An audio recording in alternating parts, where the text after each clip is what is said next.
Auzubillahi minasyaitonirrajim. Bismillahirrahmanirrahim. Assalamualaikum warahmatullahi wabarakatuh.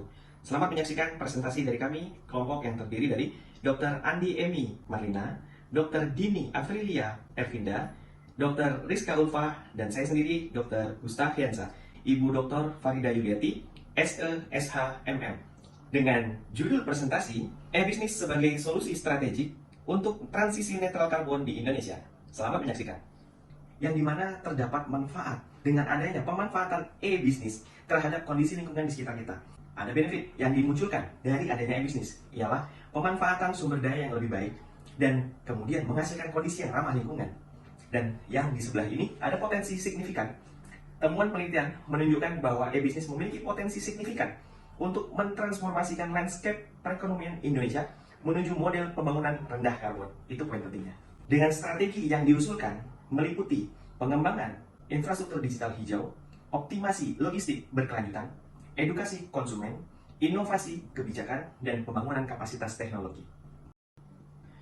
Artikel yang akan kita bahas ini menawarkan sebuah kerangka konseptual dan rekomendasi praktis bagi pembuat kebijakan, pelaku bisnis, dan para pemangku kepentingan dalam ekosistem pembangunan Indonesia yang berkelanjutan, serta memberikan rekomendasi praktis yang diusulkan untuk mendorong penerapan e-bisnis dalam mencapai target netral karbon, termasuk untuk membangun infrastruktur digital hijau, mengoptimalkan logistik berkelanjutan, meningkatkan kesadaran konsumen, dan mengembangkan kebijakan yang inovatif.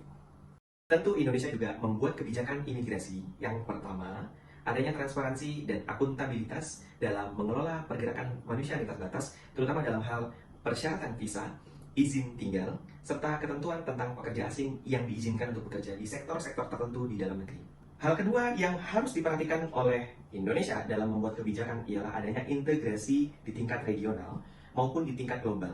Kita mengetahui pemerintah punya tantangan untuk menyesuaikan kebijakan dalam negerinya dengan perkembangan global, seperti globalisasi ekonomi dan integrasi kawasan melalui Masyarakat Ekonomi ASEAN atau disingkat dengan MEA. Tak cuma sampai di situ, Indonesia juga harus menghadapi tantangan. Dalam hal ini, Indonesia menghadapi tantangan dalam menyeimbangkan perlindungan tenaga kerja lokal dan penguatan daya saing di pasar regional. Dampak positifnya ialah terjadinya peningkatan daya saing antara pekerja lokal terhadap pekerja asing. Tapi, ada dampak buruknya kalau kemudian pemerintah Indonesia gagal dalam mengelola, ialah kesenjangan, apakah dalam hal pengetahuan maupun dalam hal kesenjangan ekonomi antara pekerja lokal dan pekerja asing. Pemerintah Indonesia juga wajib membuat kebijakan imigrasi untuk mendukung integrasi ekonomi regional. Pergerakan bebas tenaga kerja profesional menjadi salah satu pilar utama yang harus difasilitasi oleh kebijakan imigrasi, terutama dalam kerangka kerjasama ASEAN dalam lingkup MEA. Pemerintah Indonesia juga harus melakukan penguatan regulasi, integrasi ekonomi regional juga menuntut penguatan regulasi untuk mencegah eksploitasi tenaga kerja asing dan lokal. Tapi ada tantangan yang juga harus disadari oleh pemerintah Indonesia terhadap kebijakan yang berhubungan dengan imigrasi, ialah soal hukum yang mengatur antara pekerja asing maupun pekerja lokal. Dari segala tantangan, dari segala fakta yang ada, ternyata Indonesia akan mendapatkan dampak yang juga tak kalah menarik. Dampak yang positif dari masuknya tenaga kerja asing ke dalam Indonesia. Ada sedikitnya 3 dampak positif yang akan Indonesia dapatkan. Yang pertama ialah tentang meningkatnya pengetahuan dan pengalaman, terutama untuk tenaga kerja lokal. Karena mereka bertemu dengan tenaga kerja asing, mereka banyak sekali pasti belajar tentang pengalaman dan pengetahuan-pengetahuan baru. Dan juga, tenaga kerja lokal akan bisa mendapatkan kesempatan untuk berkolaborasi dengan tenaga kerja asing.